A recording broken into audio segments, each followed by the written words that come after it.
हम तीनों उस तरफ जाएंगे और देखेंगे आखिर में वहाँ है क्या। मुनि तापस जिन ते दुखी लही ते नरेश बिनु पावक दधी मंगल मूल विप्र परितोषु दैद कोटि कुल फूसु रोषु अस जिये जानी कही ये सोई ठाऊ सिय सौमित्र से ही जय जाऊं।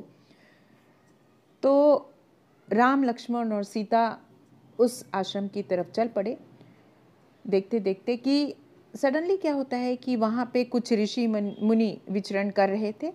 उन्होंने देखा कि 3 लोग राम लक्ष्मण और सीता वहाँ आ रहे हैं।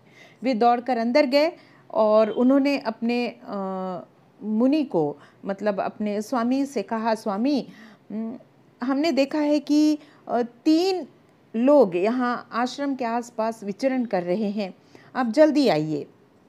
यह सुनते ही वाल्मीकि आतुर हो गए। उन्होंने देखा, अरे ये तो राम लक्ष्मण और सीता हैं। हे भगवान, हे ईश्वर, तुम मेरे आश्रम में आ रहे हो। ऐसा सोचकर दूर से ही वो समझ गए और दौड़े दौड़े अपने आश्रम से बाहर आए और इन तीनों के सत्कार के लिए दौड़कर वो उनके पास तक पहुँचे। जैसे ही वाल्मीकि ने इन तीनों को देखा, उनके हाथ जुड़ गए और वे झुकने लगे। तो राम उन्हें उठा लेते हैं और कहने लगते हैं, ना ना ना, आप इस तरह ना झुकें, क्योंकि आपको तो मैं नमस्कार करना चाहता हूँ। हे ऋषि मुनि, आप तो महान हैं, आपके दर्शन करके मैं महान हो गया।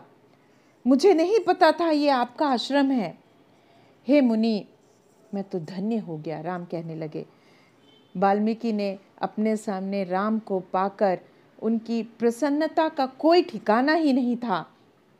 वे कहने लगे, हे ज्ञानी, आप मेरे सामने खड़े हो। हे राम, आप मेरे सामने खड़े हो।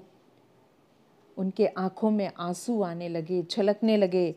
जैसे अपने सामने राम को देखा, उनके नेत्र भर उठे। वे दुखित होने लगे। शायद ये दुख नहीं था, ये प्रसन्नता के आंसू थे जो उनकी आंखों से झलक रहे थे।